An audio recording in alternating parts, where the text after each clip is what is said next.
mis dans cette position. Si jamais vous connaissez le nudge catcher, vous connaissez ça toi? Voilà. Donc si jamais Raphaël tire en mettant ses mains et qu'il fait mettez deux pieds en voilà, et tu sais. Il peut me soumettre, il a le droit de faire ça. Donc, lorsque vous faites ça, vous êtes dans cette posture, bien sûr que vous êtes à l'abri de triangle, vous mettez juste une main voilà, dans le col profond et faites un triangle avec tes jambes. Et soulevez-moi.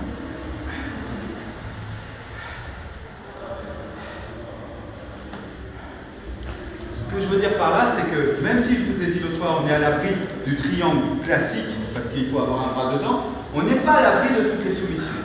Ok? Il y a bien ça à l'esprit lorsque, si vous faites ça et que vous voyez que l'adversaire peut commencer à chercher dans votre col, chercher votre col, il va falloir faire quelque chose. Vous ne pouvez pas rester comme ça. S'il met ses deux mains comme ça, il va falloir posturer, garder une jambe, mais ne plus en fait exposer votre cou de cette façon. C'est pas ce qu'on va voir aujourd'hui. C'est juste un petit rajout à ce qu'on avait vu la dernière fois. Aujourd'hui, on va voir des positions à partir de la demi-garde. Donc, la demi-garde, c'est lorsque j'ai passé la moitié de la garde, ou que l'adversaire, pour m'empêcher de passer la garde, a emprisonné une de mes jambes. Des demi-gardes, il y en a plusieurs sortes. Vous avez la demi-garde lorsque le genou est devant les hanches. Voilà. Ça, c'est une demi-garde qui m'empêche de le plaquer. C'est une demi-garde qui n'est pas en fait efficiente pour moi pour passer la garde. C'est une bonne défense de sa part. Il y a des demi-gardes où le gars va verrouiller et monter le genou juste ici. Voilà, comme ça, à peu près. C'est une autre sorte de demi-garde où là, ben, je peux avoir l'impression de descendre, mais il va toujours me repousser avec son genou parce que son genou est contre mes hanches. Donc, toutes ces demi-gardes où la jambe est un obstacle, parce que comme tu veux, où la jambe est un obstacle, sont des demi-gardes en fait, où pour les passer, c'est pas très intéressant d'avancer.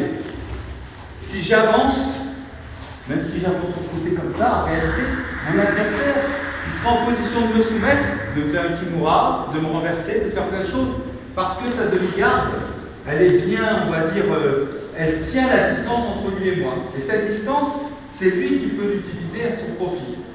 Pour que moi je puisse utiliser la distance avec mon profit, il faut qu'il y en ait moins ou plus. Donc oui, il faut que je le plaque. Là, je peux utiliser la distance à mon profit. Ou bien il faut que je recule. Mais si je reste au niveau que lui me propose, comme si on combattait. Donc, on va rester au niveau où il me propose. Comme si on combat. Je me retrouve, voilà, lui tout de suite, il va entamer des trucs, il va casser mon truc, voilà. Par exemple. Pourquoi? Parce que je suis resté strictement à la distance que lui me propose. Et s'il me propose cette distance, et s'il la coince avec sa jambe, c'est qu'il a un intérêt à ça. Donc déjà, en fait, lorsque vous vous retrouvez dans une demi-garde et que l'adversaire, c'est une demi-garde où en fait sa jambe le protège, la première chose que vous devez penser à faire, ce n'est pas accepter la distance que lui propose. Vous avez plusieurs choix pour ça. Premier choix, si la jambe est relevée, ok, la jambe est relevée, elle me bloque, alors souvent ils vont tirer là, voilà, à juste titre, il faut le faire, comme ça, vas-y, tire. Voilà, il tient là, il tient cette manche, et avec ce genou, il pousse. Et je me retrouve dans une situation où je veux bouger, je vais avoir du mal. Il contrôle la distance. Ce qu'on peut faire dans cette situation, lorsque la demi-garde est avec la jambe qui est au-dessus, on peut simplement, on va avec son torse, je suis comme ça. Vous voyez mon cou? Ma tête est de ce côté de sa jambe. D'accord? Je vais passer ma tête de ce côté. C'est juste là, je passe à là. Une fois que j'ai passé là, j'attrape, avec ma main, j'attrape son pantalon ou sa ceinture.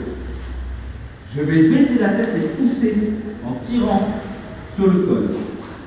Une fois que j'ai fait ça, j'attrape au niveau du genou, avec la main gauche, son guide. Okay, ici, au niveau du genou, sur le côté. À partir de là, je vais me mettre sur mes doigts de pied, pousser avec l'épaule son pied contre lui, comme j'ai la ceinture, si jamais il repousse avec le pied. Il va avoir du mal parce que je suis pas du là. Je vais le mettre sur le dos, je ne veux pas qu'il soit sur le côté, je le mets sur le dos, Je lève la jambe, ça se regarde. Donc si le demi-garde est fait de cette façon-là, vous avez ce genou ici qui vous dérange, il faut annuler cette distance qui vous dérange. Donc, vous n'allez pas en jutsu, on ne repousse pas le danger. On l'absorbe, on va vers le danger, on le transforme. Donc, j'ai ma tête là, je ne peux pas le faire. J'emmène ma tête là. Je descends mon épaule vers sa cheville. J'appuie sa ceinture. Je tire. Je tire pour monter mon corps et surtout pour que mon épaule pousse son pied, son talon vers ses fesses. Une fois que j'ai le doigt saisi, je lâche la saisie en haut et je vais prendre au niveau du genou. Je monte sur les pieds. Mais là, si je suis sur le côté, comme je suis sur le côté, lorsque je vais lever cette jambe, lui, avec celle-là, il va pouvoir placer de ce côté ma jambe. Je vais tourner, puis il va tourner avec. Si je veux passer sa garde, quand je le mets sur le dos. Donc je reviens de face. Je lève et je prends le coup à l'intérieur.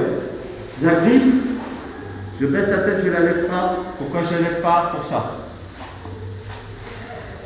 Ok, donc surtout dès que vous passez, vous baissez la tête, levez votre bras. on monte. Il maintenant demi-garde, cette demi-garde est haute. Je la pousse, je n'arrive pas à le pousser. Je n'arrive pas à le pousser, ça devient bien, il a un peu d'appui sur mes hanches. Donc, j'apprête la ceinture. J'avance, je baisse la tête. Je prends au niveau du genou, je mets sur le dos, je passe. Et je prends le contrôle latéral. Contrôle latéral, genou qui remonte vers l'hanche. Coude qui bloque l'hanche ici. Tête baissée, contrôle derrière la tête. C'est l'orthodoxie de l'épaule. Et mes hanches au sol. On n'a pas plus de force lorsqu'on contrôle comme ça. Comme ça, on a plus de force. Je suis posé au sol. Ok? Allez-y, de chaque côté 2 fois.